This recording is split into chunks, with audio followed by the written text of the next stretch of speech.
Predsjednik pokrajinske vlade Igor Mirović izjavio da je plavi voz odlična ideja za promociju turizma u našoj zemlji.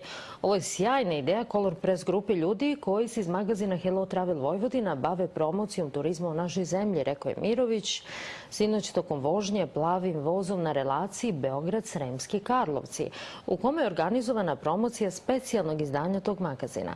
Mirović je istakao da je pokrajinska vlada podržala tu manifestaciju i boravak gostiju u plavom vozu i Sremskim Karlovcima sa ciljem da se promovišu pre svega turistički potencijali Vojvodine.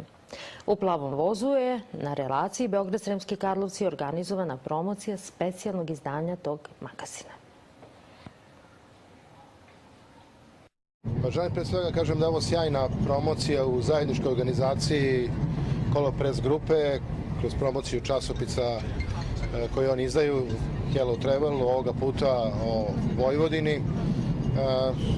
U plavom vozu smo zato što je to jedna od atrakcija koju država ima. Josipa Broza davno nema, ali ostao je plavi voz i ljudi iz Srbija voza koji upravljaju sa plavim vozom veoma dobro održavaju ovaj plavi voz koji takođe u komercijalne svrhe može biti ustupljen bilo kome ko ima dovoljno novca ili dovoljno potencijala da ga koristi. Za Vojvodinu je značajan dolazak turista iz svih krajeva sveta. Imamo, kao i cela država, značajan rast broja turista koji dolaze u Vojvodinu, značajan rast noćenja u Vojvodini i to je nešto zbog čega vredi organizovati ovakve promocije. Večeras je više od 20 ambasadora s nama, tu je poslovna zajednica, vlasnici turističkih organizacija, u Sremskim Karlovcima nas očekuju mnogi drugi gosti. Za 4 godine od Beograda do Sremskih Karlovaca putovaće se ne više od 35 minuta, u toku je realizacija te velike investicije.